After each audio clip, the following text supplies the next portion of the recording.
बिस्मिल्लाहिर्रहमानिर्रहीम। अस्सलाम वालेकुम। हानिया फूड कॉर्नर में खुशामदीद। आज मैं बना रही हूँ कड़ी। इसमें मैं डालूँगी 4 चम्मच बेसन, आधा खाने का चम्मच नमक। इसे मैं अच्छे से मिक्स करूँगी। बिस्मिल्लाहिर्रहमानिर्रहीम। हम इसे अच्छे से इसी तरीके से पकाएंगे जब तक कि इसे उबाल ना आ जाए। जब इसे उबाल आ जाएगा तो फिर हम इसकी फ्लेम को आहिस्ता कर देंगे, ठीक है।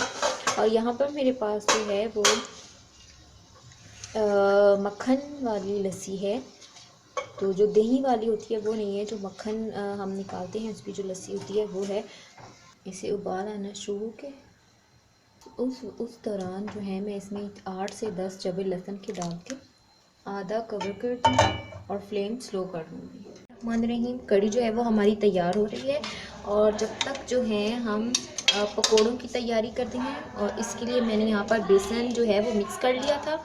और बेसन जो मैंने मिक्स किया था तो उसमें मैंने लाल मिर्चें, नमक और डाल के और पानी में मिक्स करके मैंने इसे साइड पे रख दिया था। अब यहाँ पर मैंने कटा हुआ हरा धनिया डाला है। अब मैं इसमें डालूँगी प्याज, ठीक है। और यहाँ पर मेरे पास हरी प्याज है, ये मैं इसमें डालूँगी।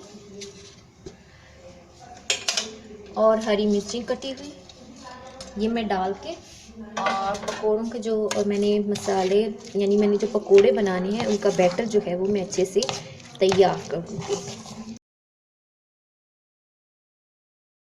इसे मैंने अच्छे से मिक्स कर लिया है और अब मैं इसे थोड़ी देर के लिए रखूँगी और फिर अब ये चलते हैं और अपनी कड़ी को देखते हैं। कड़ी ये देखें हमारी पक रही है और अब हम चलते हैं और अपने पकोड़ों की तैयारी करते हैं। यहाँ पर ऑयल जो है वो गर्म हो गया है और अब मैं इसमें पकोड़े डाल के और इन्हें फ्राई कर दूँगी। ऑयल मैंने खुद ही थोड़ा डाला है फिर ताकि मैं इसमें जो है वो अपना तड़का भी इसी में तैयार कर दूँ।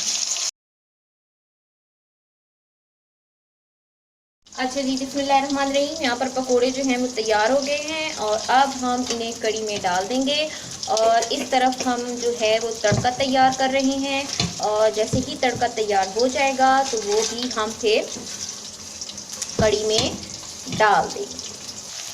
प्याज जो है वो ब्राउन हो गया है, लहसुन, लाल कुटी हुई मिर्चें,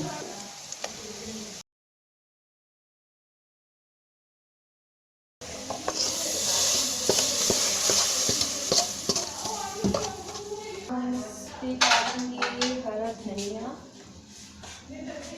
और हरी मिर्चें। हरा धनिया हम कटिंग करके इस पे डाल देंगे। अच्छा जी, यहाँ पे हमारी ज़बरदस्ती कड़ी तैयार है और अब हम फिर मिलेंगे एक नई ज़बरदस्त और अच्छी सी रेसिपी के साथ। जब तक मुझे दीजिए इजाज़त। अल्लाह हाफिज़।